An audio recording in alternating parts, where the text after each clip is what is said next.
November 24, 1991. The man who had commanded stadiums of 80,000 screaming fans was now in his bedroom at Garden Lodge, his Victorian mansion in Kensington, London. Outside, the autumn rain fell steadily on the cobblestones of Logan Place, where photographers still huddled behind gates waiting for something, anything. Inside, the house was quiet except for the soft ticking of antique clocks and the gentle footsteps of friends who had become family. Freddie Mercury, 45 years old, lay in his bed surrounded by Japanese silk screens and artwork he'd collected from around the world. The room smelled faintly of incense and the roses that Mary Austin had placed on the dresser that morning. He weighed barely 100 pounds now, his body ravaged by the disease he'd only publicly acknowledged the day before. But that's not the heartbreaking part.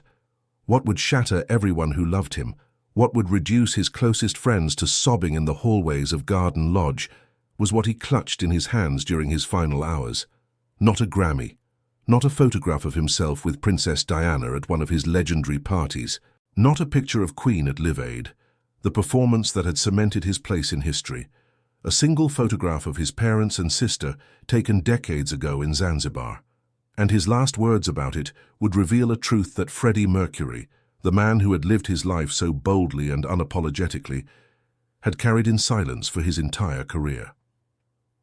Let's go back 6 days earlier, November 18th, 1991, 6:30 in the evening.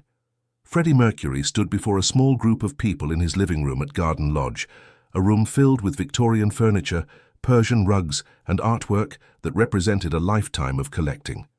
The grandfather clock in the corner chimed 7 times. His partner Jim Hutton was there, his weathered hands gripping the back of a chair, holding back tears. His personal assistant, Peter Freestone, stood by the door, his face carefully composed after 12 years of managing Freddie's most private moments. His closest friend, Mary Austin, sat on the burgundy velvet couch, her hands trembling in her lap. Dave Clark, his longtime confidant and former member of the Dave Clark Five, leaned against the marble mantel. And Joe Finelli, his chef and friend, waited in the kitchen doorway, having just prepared tea that no one would drink. For months the world had speculated. The tabloids had been vicious, documenting every pound Freddie lost, every cancelled appearance, every time he was spotted looking frail behind the gates of Garden Lodge. Photographers camped outside his gates daily, their long lenses pointed at windows, hoping to capture proof of what everyone suspected. But Freddie had refused to confirm anything publicly, protecting his privacy with the same fierce determination he'd brought to every performance, every album, every moment of his extraordinary career. Until now. "I want you to know first," Freddie said, his voice still carrying that distinctive timbre that had defined hits like Bohemian Rhapsody, and We Are the Champions, though quieter now, more measured. "Tomorrow, I'm releasing a statement. The world is going to know." The silence in that room was absolute. You could hear the rain hitting the windows, the distant sound of London traffic, the collective held breath of 6 people who had loved this man through everything. "I have AIDS," he continued, standing straight despite the exhaustion that must have overwhelmed him. "I wanted to tell you before everyone else knows. You've been my family. You deserve to hear it from me first." Mary Austin broke down immediately. She had known Freddie since 1970, 21 years of friendship that had survived everything. The end of their romantic relationship, his relationships with men, her own marriage and children, the endless demands of his fame. Freddie had once called her his common-law wife, the love of his life. In his will he would leave her half of his fortune, Garden Lodge itself, and the bulk of his estate. But their bond went beyond any label, beyond any legal definition. "I'm not afraid," Freddie added, and perhaps that was true. Perhaps after months of deterioration, after watching his body betray him, after hiding behind closed doors, death had become less frightening than the vigil. "But I needed you to know, not from a newspaper, from me." Jim Hutton, who had been Freddie's partner for 6 years, stood frozen. They had met in 1985 at a nightclub called Heaven. Jim had been a hairdresser, working class, Irish, utterly unprepared for life with one of the world's biggest rock stars. But they had built something real, something quiet and domestic amidst the chaos. Jim had the disease too, They both knew their time was limited. But hearing Freddie say it out loud, knowing the world would soon know, made it terrifyingly real. "Can I tell you something?" Freddie said, his voice softening. "Something I've never told anyone properly." They all nodded, afraid to speak, afraid that words would shatter this moment. "When I was a little boy in Zanzibar," Freddie began, and everyone leaned forward because Freddie rarely spoke about his childhood, rarely went back to those early days before he became Freddie Mercury. "My father would come home from work at the British Colonial Office, and he would sit at our small table, and he would tell us about his day." Freddie's eyes had gone distant, seeing something 40 years in the past. He never complained. Not once. "We didn't have much. Our apartment was tiny. Mama would cook on a small stove. Kashmira and I would share a room. But Papa would sit there, and he would tell us that we were lucky, that we had each other, that we had education, that we had a future." A tear slid down Freddie's cheek. In all the years Peter Freestone had worked for him, he had never seen this. "And Mama would play piano," Freddie continued. "Not well, you understand. She wasn't trained. But she would play and she would sing, and she taught me to love music. She taught me that music was where you put your soul when words weren't enough." He paused, taking a breath that seemed to cost him everything. "They gave me everything. They sent me to boarding school in India. They paid for piano lessons they could barely afford. When we came to England in 1964, Papa took any job he could find, so Kashmira and I could stay in school. Mama cleaned houses. They sacrificed everything." Mary Austin understood now why Freddie had gathered them. This wasn't just about the AIDS announcement. This was about something deeper. "And I became Freddie Mercury," he said, his voice breaking. "I left Farrokh Bulsara behind. I created this persona. I wore costumes that would make my Parsi parents gasp. I lived a life they could never have imagined. I sang about love and freedom and breaking every rule they'd been raised to follow." The room was silent except for quiet crying. "I never asked them if they were proud," Freddie whispered. "I never asked if they thought all their sacrifices were worth it. I was too afraid they'd say no." What happened next defined Freddie Mercury's final days. The statement went out on November 23, 1991, at 8:00 p.m. precisely, just 24 hours before Freddie died. The media exploded. News crews descended on Logan Place. The phone at Garden Lodge rang constantly until someone unplugged it.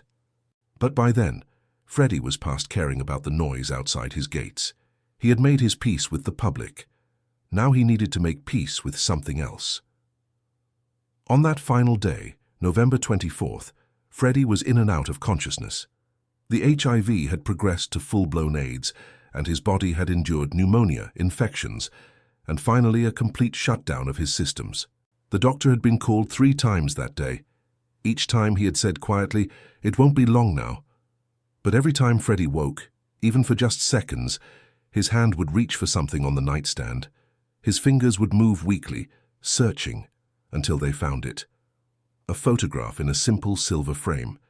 Peter Freestone was the first to notice. It was 2:00 p.m., and he'd been sitting vigil in the corner of Freddie's bedroom, reading quietly while Jim dozed in the armchair by the window. Freddie's eyes had opened suddenly, and without a word, his hand had moved to the nightstand, fingers trembling as they touched the frame. It wasn't a picture of himself on stage at Wembley Stadium in 1986, where he'd performed to 72,000 people in what many consider the greatest live performance in rock history. It wasn't a photo of Queen accepting awards or platinum records.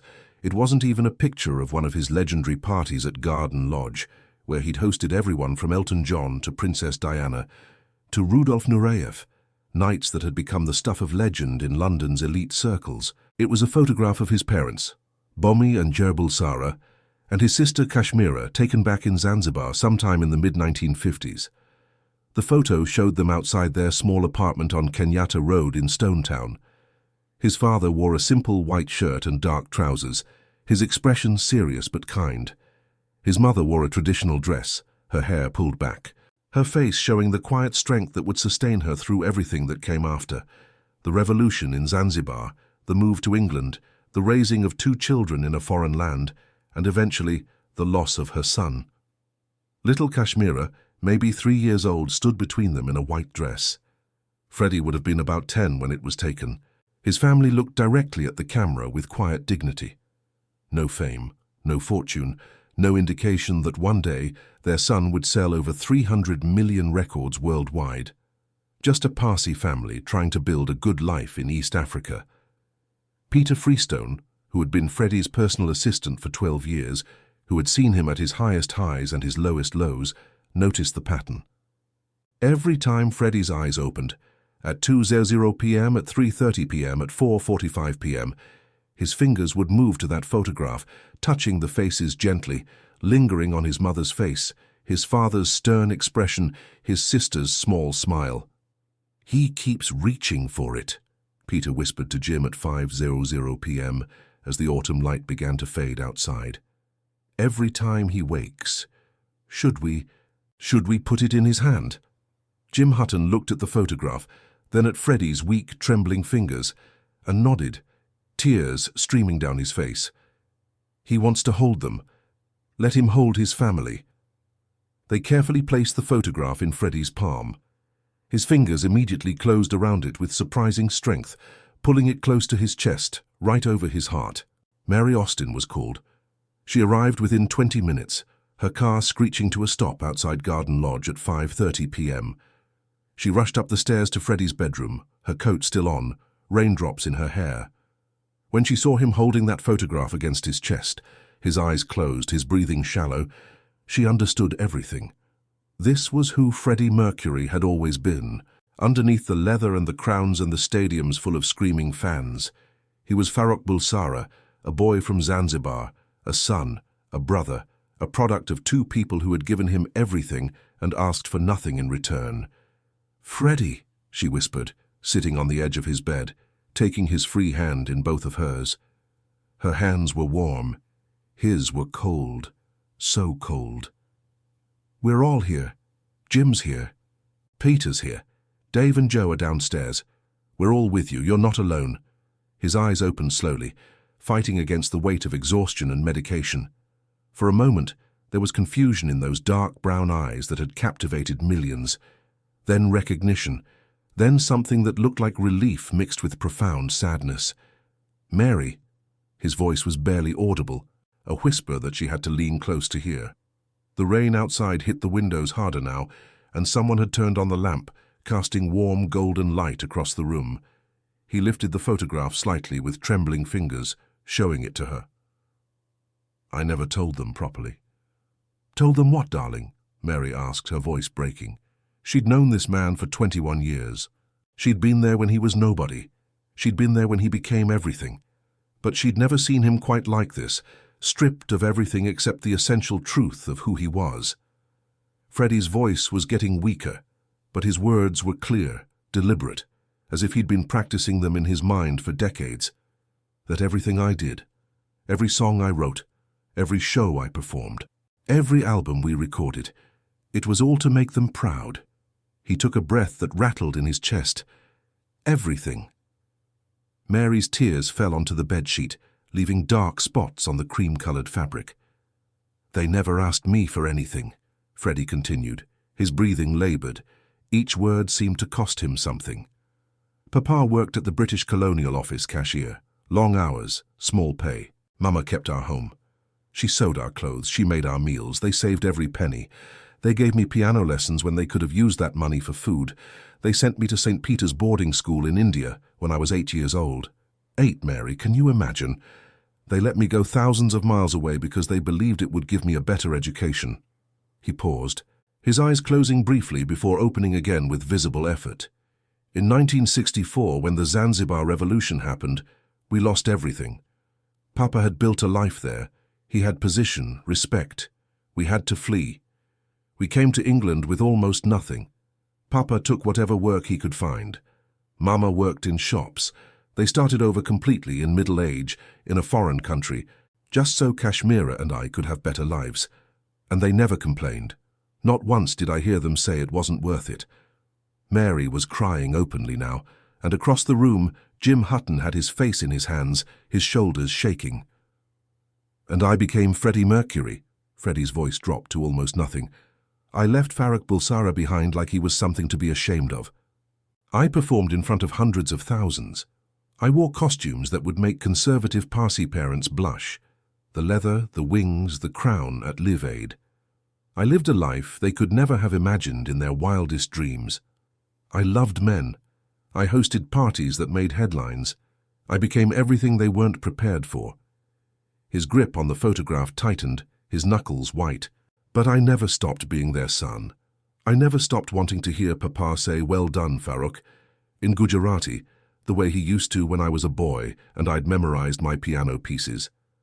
I never stopped hoping Mama would be proud, would see that her sacrifices meant something, that the boy she'd sent away to school had become something worthwhile.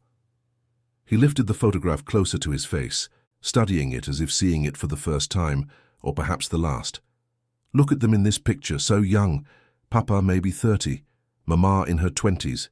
They had their whole lives ahead of them. They had dreams, and they gave them all up one by one so their children could have opportunities they never had. That's what parents do, Mary. That's what real love looks like. Jim Hutton, standing at the foot of the bed, had to leave the room. The emotion was too much. He stumbled into the hallway, leaning against the wall, sobbing. Dave Clark followed him, putting a hand on his shoulder, both men crying for a friend who was slipping away. Mary leaned closer, her face inches from Freddie's. "Freddie, listen to me. They are proud. They've always been proud. Your father tells everyone about you. Every person he meets, he finds a way to mention his son, the musician. Your mother keeps every article, every review, every mention of Queen in any newspaper. She has scrapbooks, dozens of them. She watches every performance on video over and over. They fly to shows whenever they can. They sit in the audience like any other parents, bursting with pride." Freddie's eyes closed. When they opened again, there was something different in them, something peaceful mixed with profound regret. "I wish I'd told them more," he whispered. "I wish I'd called them more. I wish I'd visited more. I was always touring, always recording, always creating. There was never enough time. And now—" His voice trailed off. "Now you're telling them," Mary said firmly. "Right now you're holding them. You're letting them know, and they can feel it, Freddie. I promise you, wherever they are right now, they can feel how much you love them." A single tear rolled down Freddie's cheek. "I wish they knew," he continued, his voice so quiet Mary had to put her ear near his mouth to hear, "that every time I stepped on stage, I thought of them. Every time I sang, I remembered Mama playing piano in our small apartment in Stonetown, when she'd play these simple melodies, and I'd sit beside her on the bench, and she'd say, 'Music is prayer, Farrokh. Music is how we talk to God.'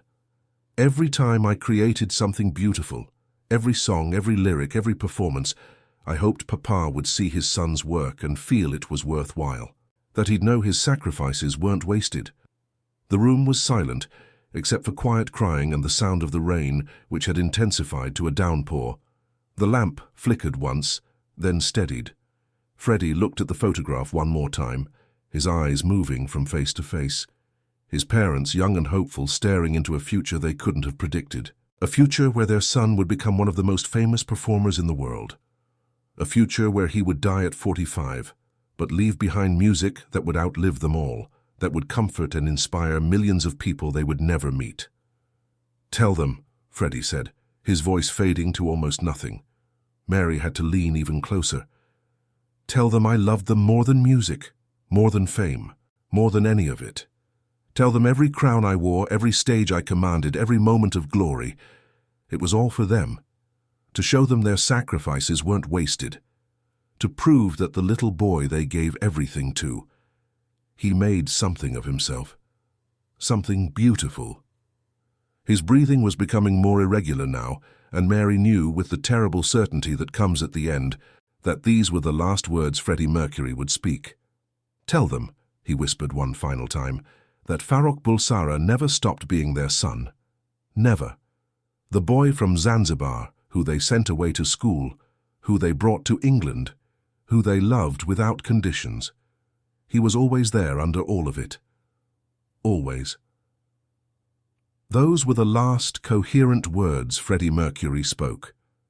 After that, There was only breathing, slowly becoming shallower. Mary stayed by his side, holding his hand. Jim came back into the room. Peter sat in the corner. They all kept vigil as the afternoon turned to evening. He died at 7:00 p.m. on November 24th, 1991, holding that photograph of his family against his chest, his fingers still curled around the frame. Outside, the rain had stopped, and the sky had cleared to reveal stars. Inside Garden Lodge, the man-born Farrokh Bulsara returned to wherever it is we go, carrying with him the image of the three people who had made him possible. When Jer Bulsara, Freddie's mother, was told about those final hours, she broke down completely. She was at her home in Nottingham when Mary Austin called at 7:45 p.m. with the news, not because of the photograph itself, but because of what Freddie hadn't known, what he'd died not fully understanding. She and Bomi had always been proud, every single day of Freddie's life. "We were proud when he was Farrokh," Jer would say years later in an interview, her voice still strong despite her grief. "We were proud when he became Freddie. We were proud when he told us he was gay. We were proud when he bought us a house. We were proud when he didn't call for weeks because he was touring. We were proud when he performed for thousands. We were proud when he sat with us for tea and talked about simple things. We were always, always proud." From the very first performance in 1970, when Freddie had sent them a cassette tape of Queen's first songs recorded in a studio that barely had proper equipment, they had been proud. Jer had played that tape until it wore out, until the sound quality degraded to almost nothing, but she couldn't stop listening. That was her son's voice, her boy, making music that moved her, even when she didn't understand the English lyrics perfectly. When he changed his name from Farrokh Bulsara to Freddie Mercury, when he told them he was shedding his birth name for something that sounded more British, more marketable, more rock star, they understood. Bomi, who had changed his own name several times throughout his life for various practical reasons, told Freddie simply, "A name is just a name. Who you are inside doesn't change. You are still our son." When Freddie's sexuality became obvious, when he stopped hiding his relationships with men, when the tabloids became vicious and cruel, Jer and Bomi defended him fiercely. They attended family gatherings where other Parsi families whispered. They held their heads high. They refused to be ashamed. Love is love. Jer told a family member who dared to criticize Freddie in her presence, "My son is a good man. He is kind. He is generous. He helps people. He creates beauty. That is what matters, not who he loves." When tabloids camped outside their home in Nottingham, trying to get quotes about Freddie's lifestyle, Bomi would simply say, "My son is a musician. A very good one. That's all you need to know." And then he'd close the door. "We never needed him to be anything but himself," Jer explained in a 1995 interview for a documentary about Freddie's life. "We just needed him to be happy. And when he performed, when he created music, he was happy. We could see it. Even on television, even in photographs, we could see that light in his eyes. That was all we ever wanted, for him to find that light." Bomi Bulsara, Freddie's father, lived until 2003. He was 95 years old when he died, and in those 12 years after Freddie's death, he became something unexpected, a guardian of his son's legacy, a voice of wisdom and love in a world that wanted to sensationalize everything. He gave interviews rarely, but when he did, he spoke with the same quiet dignity he'd brought to everything in his life. "My son was extraordinary," he told a journalist in 1998, his hands folded in his lap, his voice still carrying the accent of a man who'd lived in 3 countries. But not because he sold millions of records. He was extraordinary because he had a good heart. He remembered where he came from. He took care of his family. He created beauty in a world that often has too little of it. When asked about Freddie's death, about the AIDS, about the controversy that still swirled even years later, Bomi would simply say, "My son lived honestly. He loved deeply. He died with dignity. What more can we ask of anyone?" But here's the part that breaks your heart even more, the detail that Mary Austin discovered in the days after Freddie's death. After Freddie died, Mary Austin found dozens of photographs of his family hidden throughout Garden Lodge, in his piano bench, tucked between sheet music for songs that would never be performed, behind books in his library, marking pages he'd returned to again and again. in the drawer of his nightstand, beneath letters and papers, even tucked into the frame of his bathroom mirror so he'd see them every morning when he prepared for the day. Everywhere Freddie went in that house, his family was watching. Every triumph, every struggle, every party with celebrities, every quiet moment alone. His family had been there in photographs, witnessing it all. He had carried them with him through everything. In one drawer, Mary found a letter Freddie had written but never sent. It was addressed to his parents, dated 1986, the year of the Magic Tour, the year Queen performed to the largest crowds of their career. The letter read, "Mama and Papa, tonight we played to 130,000 people in Budapest. It was the largest concert ever held in Hungary. As I stood on that stage, looking out at all those faces, all those people singing our songs, I thought of you. I thought of our small apartment in Stonetown. I thought of how you worked so I could have piano lessons. I thought of how you let me go to India for school, even though it broke your hearts. I thought of how you came to England and started over so Kashmira and I could have better lives. Everything I am, everything I've accomplished exists because of you. I hope you know that. I hope when you see me on television or read about Queen in the papers, you know that I'm thinking of you, that I'm always thinking of you, that every note I sing carries your love with it. I love you. Your son, Farrokh." The letter was never sent. Perhaps Freddie had been too emotional to send it. Perhaps he'd felt it was too revealing, too vulnerable. Perhaps he'd thought there would be more time. There's never enough time. And in his will, Freddie left the bulk of his estate, including Garden Lodge itself, to Mary Austin.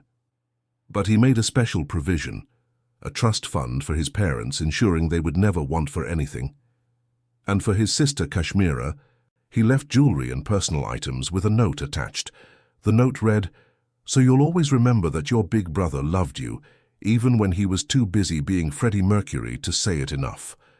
In the years after Freddie's death, Bulsara became a fierce advocate for AIDS awareness, speaking publicly about her son's illness when many families still hid in shame. She attended memorials, gave interviews, and worked to ensure that Freddie's death meant something beyond the loss. "My son died holding a picture of his family," she told a reporter in 1995. "He died knowing he was loved. I hope that when people remember Freddie Mercury, they remember that. Behind the performer, behind the legend, there was a boy from Zanzibar who just wanted to make beautiful things and make his parents proud." The Mercury Phoenix Trust, established in Freddie's memory by the remaining members of Queen and his manager Jim Beach, has raised over $20 million for AIDS research and support. The organization specifically helps families, understanding that AIDS doesn't just affect individuals, but tears apart entire family structures. And every year on November 24th, Bulsara would place flowers on Freddie's memorial at Kensal Green Cemetery in London. Until she passed away in 2016 at age 94, she never missed a year. She would stand there, this small Parsi woman who had given birth to one of rock's greatest legends, and she would tell him the same thing every time. "We were always proud, Farrokh, always. Here's what Freddie's final hours teach us. Fame doesn't erase where we come from. Success doesn't diminish our need for our family's approval. And sometimes the most powerful thing we can do is simply tell the people who raised us that we love them, that we remember their sacrifices, that we carry them with us always." Freddie Mercury commanded stadiums. He sang to millions. He created music that will live forever.